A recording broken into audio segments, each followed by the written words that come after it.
আসসালামু আলাইকুম, hello dear viewers and all of my subscribers. স্বাগতম জানাচ্ছি সিমেন্স লজিক ল্যাবের পক্ষ থেকে। আমি মাকসুদুল ইসলাম মুরাদ। আমাদের আজকের ভিডিও সিমেন্স S7-1200 সিরিজ পিএলসির ধারাবাহিক ক্লাসের সপ্তম দিনের ক্লাস। আজকে আমরা শিখব অ্যানালগ সিগন্যাল স্কেলিং সম্পর্কে, বা অ্যানালগ সিগন্যালকে কীভাবে নর্মালাইজ করে ব্যবহার করতে হয় তা নিয়ে। আশা করি আপনারা ধারাবাহিকভাবে সবগুলো ভিডিও দেখেছেন এবং ভালোভাবে বুঝতে পেরেছেন। গত ভিডিওতে আমরা শিখেছিলাম কাউন্টার অপারেশনের ইনস্ট্রাকশনগুলো। তারই ধারাবাহিকতায় আজকে আমরা শিখব পোটেনশিওমিটার দিয়ে অ্যানালগ স্কেলিং। তাহলে আর দেরি না করে চলুন টিআই পোর্টালে যাই। টিআইএ পোর্টালে আসার পরে আমরা এখানে আমাদের ডান পাশের যে ইনস্ট্রাকশন বক্সটি আছে এটাতে একটু খেয়াল করি। এখানে দেখুন আমাদের যে বেসিক ইনস্ট্রাকশন বক্স আছে, এখানে আমরা ধারাবাহিকভাবে আমাদের বিগত ভিডিওগুলোতে আমরা আলোচনা করেছি যে আমাদের bit logic operation, timer operation, counter operation এগুলো নিয়ে। তো আমরা এখন পরবর্তী ধাপে কম্পারেটর অপারেশন ঠিক শিখব। তো কম্পারেটর অপারেশন শেখার আগে আমাদেরকে এই তিনটা বক্স স্কিপ করে আমাদেরকে কনভার্সন অপারেশন আসতে হবে, কারণ কনভার্সন অপারেশনের ইনস্ট্রাকশন দিয়েই আমরা মূলত এই কম্পারেটর অপারেশনগুলো শিখব। তাই আমাদেরকে এই তিনটি বক্স দেখার আগে আমাদের জন্য জরুরি যে কনভার্সন যে অপারেশন বক্সটা আছে এটা দেখা। তো এখান থেকে আমি আগে এই বক্সটাকে ওপেন করি কনভার্সন অপারেশনের। তো এখানে অনেকগুলো ইনস্ট্রাকশন আছে, এগুলো আমরা আস্তে আস্তে পরবর্তীতে আরও ধাপে ধাপে শিখব। তো আমাদের প্রথমে আমরা যেহেতু আজকে অ্যানালগ স্কেলিং নিয়ে দেখব, তাই আমরা অ্যানালগ স্কেলিংয়ের যে ইনস্ট্রাকশন দুটি সেটার সাথে পরিচিত হই। দেখুন আমাদের এখানে আছে নরম্যাক্স এবং স্কেলএক্স, একদম শেষের দুটি। তো নরম্যাক্স হচ্ছে আমার ফিল্ড থেকে যে অ্যানালগ র সিগন্যালটা আসবে সেই সিগন্যালটাকে আমি নর্মালাইজ করার জন্য এই ইনস্ট্রাকশন বক্সটি ইউজ করব। তারপরে আমি স্কেলএক্সের মাধ্যমে ওই নর্মাল করা ভ্যালুকে বা নর্মালাইজ করা ভ্যালুকে আমি আমার মতো করে ভিজুয়াল করার জন্য আমি স্কেলিং করব এই বক্সের মাধ্যমে। তো আজকে আমরা শিখব পোটেনশিওমিটারের মাধ্যমে মূলত।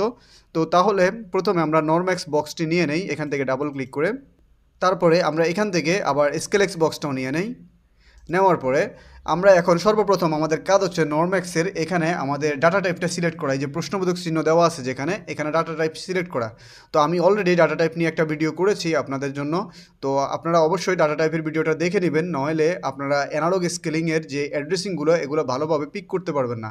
তাই আমাদের উচিত আগে ভালোভাবে এই ডাটা টাইপটা শিখে ফেলা। তো এখন আমরা এখান থেকে ডাটা টাইপটা সিলেক্ট করে নেই। তো প্রথমে ফিল্ড থেকে যে ডাটাটা আসতেছে সেটা মূলত কী ধরনের ডাটা আসতেছে আজকে আমাদেরকে আগে ওইটা জানতে হবে। তো আমাদের এই পিএলসি আমরা যে 1214 মডেলটি ইউজ করতেছি, এই পিএলসি আমাদেরকে অ্যানালগ সিগন্যাল রিসিভ করে কিনা আমরা আগে ডিভাইস অ্যান্ড কনফিগারেশন থেকে দেখে নেই। দেখুন এটা হচ্ছে আমার এই পিএলসির আমি ডাবল ক্লিক করার পরে আমি এখানে আইও ট্যাগে আসি। তো আইও ট্যাগে আসার পরে দেখুন আমার এখানে IW64 এবং IW66 নামে দুটো এখানে অ্যাড্রেস আছে। এই দুটো মূলত হচ্ছে আমার অ্যানালগ অ্যাড্রেসিং। আর নিচে যেগুলো আছে এখানে I0.0 থেকে I1.5 পর্যন্ত এগুলো হচ্ছে ডিজিটাল অ্যাড্রেসিং। এগুলো আমরা অলরেডি গত ভিডিওতে দেখেছি। আর তারপরে আছে দেখুন এখানে Q0.0 থেকে Q1.1, মানে ডিজিটাল আউটপুট অ্যাড্রেসিং। তো আমার এই পিএলসি আমাকে বাই ডিফল্ট দুইটা অ্যানালগ সিগন্যাল রিসিভ করার বা মেজার করার আমাকে এই সুযোগ করে দিচ্ছে। তো আমরা আগে জানতে হবে যে আমার এই পিএলসির যে এই অ্যাড্রেস দুটি আছে, এই অ্যাড্রেস দুটি মূলত কী ধরনের অ্যানালগ সিগন্যাল রিসিভ করতে পারে। কি এটা কি ভোল্টেজ রিসিভ করতে পারে, নাকি কারেন্ট রিসিভ করতে পারে, নাকি আমার মিলি ভোল্ট রিসিভ করতে পারে, বা রেজিস্ট্যান্স রিসিভ করতে পারে কিনা, আগে এই সম্পর্কে আমাকে ক্লিয়ার হইতে হবে। নইলে আমরা এই অ্যাড্রেসিংটা দিয়ে আমরা করতে পারবো না। কারণ আমার যদি এই পিএলসিটা ভোল্টেজ ডিটেক্ট করে, আমি যদি একে রেজিস্ট্যান্স দেই তখন সে ডিটেক্ট করতে পারবে না, তখন আমি ফিল্ড থেকে মেজারমেন্টটা পাবো না। তো এটা জানার জন্য আমাদেরকে প্রথমে আইও ট্যাগের পাশে থাকা জেনারেল বক্সে আসতে হবে। জেনারেল বক্সে আসার পরে আমার কাছে ঠিক এরকম একটা ইন্টারফেস আসবে। এখান থেকে যেহেতু আমরা অ্যানালগ সিগন্যাল রিড করতে চাচ্ছি, তো আমরা অ্যানালগ সিগন্যালের যে অপশানটা সেটা সিলেক্ট করে নেব এখান থেকে। AI2 নামে যেটি আছে, তো এখানে আমি AI2 ওপেন করার পরে দেখুন আমার এখানে জেনারেল একটা বক্স আসছে। তারপরে আসছে আমার অ্যানালগ ইনপুট, তারপরে আছে আইও অ্যাড্রেসেস। তো আমি এখান থেকে আমার যেহেতু অ্যানালগ ইনপুট নিয়ে আমি দেখব, তো আমি অ্যানালগ ইনপুটটা ক্লিক করি। ক্লিক করার পরে দেখুন আমার এখানে দুটো চ্যানেল আসছে, চ্যানেল 0, চ্যানেল 1। মানে হচ্ছে আমি যেহেতু এখানে অ্যানালগ সিগন্যাল দুটি মাত্র রিড করতে পারবো, তো এই জন্য আমাকে এই দুটিকে আলাদা আলাদা চ্যানেল 0 এবং চ্যানেল 1-এর মাধ্যমে দেখানো হচ্ছে। তো চ্যানেল 0-তে ক্লিক করার পরে দেখুন আমার এখানে এই অপশানটা আসছে। এখান থেকে আমরা এখানে দেখব যে ও কী মেজার করতে পারে। প্রথমে চ্যানেল অ্যাড্রেস যেটা আছে এটা এখানে IW64 দেওয়া আছে, এটা আমরা চেঞ্জ করতে পারবো না। তারপর আছে মেজারমেন্ট টাইপ। দেখুন মেজারমেন্ট টাইপে এখানে ভোল্টেজ লেখা আছে, কিন্তু আমাকে এখানে সিলেক্ট করার কোনো অপশান দেয় নাই। তার মানে আমি এখানে শুধুমাত্র ভোল্টেজটাই এখানে আমি রিড করতে পারবো, আমি এখানে রেজিস্ট্যান্স রিড করতে পারবো না। বা আমি এখান থেকে কারেন্ট রিড করতে পারবো না। যদি আমাকে কারেন্ট রেজিস্ট্যান্স বা মিলিভোল্ট রিড করতে হয়, আমাকে অবশ্যই আলাদা মডিউল লাগিয়ে নিতে হবে যেগুলা রেজিস্ট্যান্স, কারেন্ট বা মিলিভোল্ট রিসিভ করতে পারে। তার মানে আমরা পিএলসির সাথে বিল্ট ইন যে অ্যানালগ ইনপুট দুটি পাচ্ছি সেটি শুধুমাত্র আমার ভোল্টেজ ডিটেক্ট করতে পারে। তো এখানে দেখলাম এবং ভোল্টেজের রেঞ্জটাও দেওয়া আছে, দেখুন 0 থেকে 10 ভোল্ট। তো আমরা জেনে গেছি যে আমার যে অ্যানালগ ইনপুট দুটি, এটি আমার মূলত শুধুমাত্র ভোল্টেজ সে রিড করতে পারবে, অন্য কোনো সিগন্যাল সে রিসিভ করতে পারবে না। তো আমরা এখন তাহলে সরাসরি আমাদের প্রোগ্রামিংয়ে চলে আসি। আমাদের মেইন ওবিতে আসার পরে যেহেতু আমরা এখানে ভোল্টেজ ডিটেক্ট করবে, তাই আমরা আগে এখান থেকে সিগন্যাল করে নেই। এখান থেকে নরম্যাক্সের এখান থেকে আমরা এখানে ইন্টিজার টাইপ ডেটাটা সিলেক্ট করে নেই। কারণ হচ্ছে আমার এখানে আইও ট্যাগের মধ্যে আমরা দেখেছিলাম IW64-এর পাশে আমাদেরকে যে ডেটাটা দিচ্ছে, এই ডেটাটা হচ্ছে মূলত এই যে দেখুন ইন্টিজার টাইপ ডেটা, এই যে টাইপের মধ্যে লেখা আছে IW64 এবং IW66-এর মধ্যে ইন্টিজার টাইপ ডেটা আমাদেরকে দিচ্ছে। তাই আমরা এখান থেকে ডেটা টাইপ হিসেবে আমরা এখান থেকে ইন্টিজারটাই সিলেক্ট করে নেব। তো এখান থেকে আমরা প্রথমে ইন্টিজার সিলেক্ট করে নেই, তারপরে আমরা এখানে কনভার্সন কিসে করব। তো কনভার্সন আমরা এখানে রিয়েলে করব এখান থেকে। তো প্রথমে ফিল্ড থেকে সে ইন্টিজার ডাটা নিবে, তারপরে সে রিয়েল ডাটা নিবে। এবার আসি মিনিমামে। তো মিনিমামে আমি কি লিখব? মিনিমামে আমি 0 থেকে শুরু করব এখানে। 0 থেকে শুরু করার পরে এবার আসি হচ্ছে ম্যাক্সিমাম। ম্যাক্সিমাম আমি কি করব? ম্যাক্সিমামে মূলত আমাকে যেহেতু 10 ভোল্ট রিসিভ করতে হবে, তো সিমেন্স আমাকে ডিফাইন করে দিছে বা আমাদেরকে ফিক্সড করে দিছে যে 10 ভোল্টের জন্য আমরা ঠিক কত ভ্যালু বসালে আমার এখানে আমরা 10 ভোল্ট পাবো। তো সিমেন্স আমাদেরকে বলে দিছে যে বাই ডিফল্ট 27,648 এই সংখ্যাটা বসালে এই সংখ্যাটার মানে হচ্ছে 10 ভোল্ট, মানে আমার পিএলসি এই সংখ্যাটার মানে 10 ভোল্ট হিসেবে রিসিভ করে নেবে। যেটা অন্যান্য ব্র্যান্ডের ক্ষেত্রে আলাদা, মিটসুবিশির ক্ষেত্রে খুব সম্ভবত 4000 এবং ডেল্টার পিএলসির ক্ষেত্রে 2000, এটা বিভিন্ন ব্র্যান্ড বেজে আলাদা হয়। কিন্তু সিমেন্সের ক্ষেত্রে এটা ফিক্সড 27,648। তাই আমরা এই 10 ভোল্টের জন্য এই অ্যাড্রেসিংটা বা এই সংখ্যাটা বসিয়ে নিলাম। এবার আমার ফিল্ড থেকে যে অ্যাড্রেসটা আসতেছে, যে আমার পোটেনশিওমিটার থেকে সিগন্যালটা আসতেছে, সেটার অ্যাড্রেসটা আমরা এখানে ভ্যালুতে লিখে দিব। তো আমরা আগেই দেখেছি আমাদের অ্যাড্রেসিংটা হচ্ছে IW64। তো আমরা এখানে লিখে দেই IW64 লেখার পরে আমি এটাকে ক্লিক করে দিলাম। ক্লিক করার পরে দেখুন আমার অ্যাড্রেসটা সিলেক্ট হয়ে গেছে। তো আমি এখান থেকে আগে রিনেম করে নেই, রিনেম করে ওকে লিখে দিই এটা হচ্ছে পোটেনশিওমিটার থেকে যেহেতু আসতেছে। তো পোটেনশিওমিটার আমরা লিখে দিলাম, পোটেনশিওমিটার আমরা এখান থেকে লিখে দিলাম। লিখে দিয়ে আমরা এটাকে জাস্ট চেঞ্জ করে নিলাম। করার পরে এবার আমার এখানে যেহেতু আমি রিয়েল অ্যাড্রেস সিলেক্ট করছি, এটা আউটপুটে আমাকে একটা রিয়েল অ্যাড্রেস নিতে হবে। তো রিয়েল অ্যাড্রেসের ক্ষেত্রে আমরা প্রথমে মেমোরি বিটের M নেব এবং রিয়েলের ক্ষেত্রে আমরা D নেব। তারপরে আমি একটা সংখ্যা 10 নিলাম। তো 10 নিয়ে MD10 অ্যাড্রেসিং দিয়ে আমি মূলত এই ডেটাটাকে, রিয়েল টাইপ ডেটাটাকে দেখব। এবার এই অ্যাড্রেসটাকে আমি এখানে ইনপুট হিসাবে ইউজ করব। তো স্কেল এক্সে আমাকে যেহেতু আমি এখান থেকে রিয়েল পাচ্ছি, আমাকে এখানে রিয়েল সিলেক্ট করতে হবে। তারপরে আমি এখানে ডাটা টাইপ হিসাবে আবার ইন্টিজারে নিচ্ছি। কেন নিচ্ছি?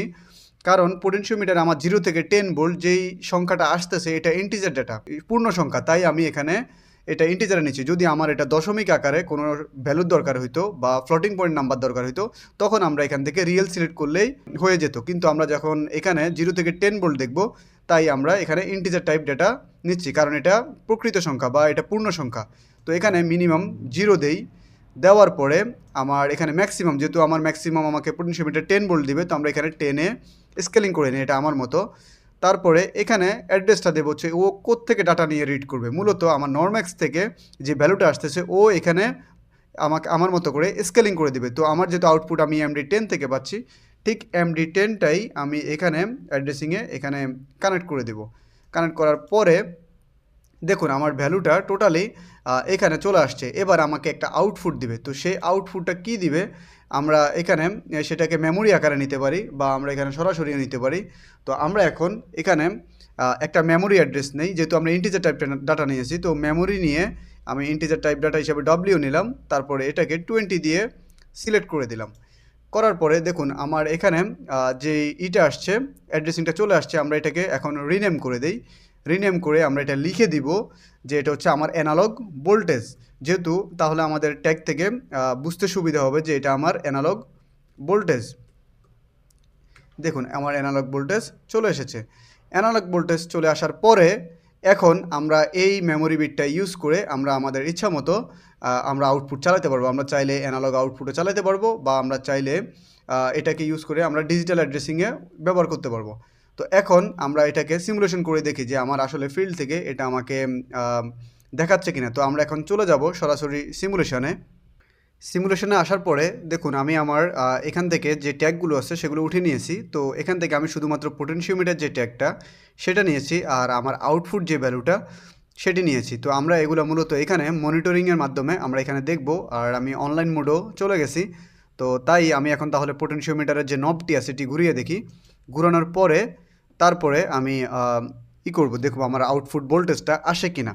তো এখন দেখুন আমি পোটেনশিওমিটারে ক্লিক করার পরে আমার নিচে একটা ভ্যালু দেখাচ্ছে, যে এদিকে হচ্ছে -32,768, আর এই পাশে হচ্ছে 32,767। তো আপনাদের মনে প্রশ্ন আসতে পারে যে আমি এখানে 27,648 দিয়ে এখানে স্কেলিং করেছি, আর এখানে 32,767 ম্যাক্সিমাম দেখাচ্ছে, আমি কেন দুইটা সেম নিলাম না। তো মূলত হচ্ছে এখন আমরা 10 ভোল্ট নিয়ে কাজ করতেছি, তাই আমরা 27,648 এখানে সিলেক্ট করতেছি। যখন আমরা 10-এর বেশি মানে 12 ভোল্ট নিয়ে কাজ করব, তখন 12 ভোল্টের জন্য হচ্ছে সিমেন্স আমাকে ডিফাইন করে দিছে 32,767। তো আমরা যখন 32,767 সিলেক্ট করব তখন সে আমাকে 12 ভোল্ট দেখাবে। আর যদি আমরা স্কেলিং করব, আর যদি আমরা 27,648 দিয়ে করি, সেক্ষেত্রে আমরা 10 ভোল্টটা মেজারিং করব। তো এখন আমরা তাহলে এই নবটাকে বাড়াই, দেখি আমার সে রেটিংটা দেয় কি না। দেখুন আমি রেটিং বাড়ানোর পরে আমার এখানে আউটপুট ভোল্টেজ এখানে 5 দেখাচ্ছে, তার মানে আমি অ্যানালগে 5 ভোল্ট পাচ্ছি এখন। আর এই ইন্টিজার ভ্যালুটা এখন বর্তমান আছে 14,220-এ, মানে 14,220 অবস্থায় 27,648-এর মধ্যে সে আমাকে 5 ভোল্ট প্রোভাইড করবে।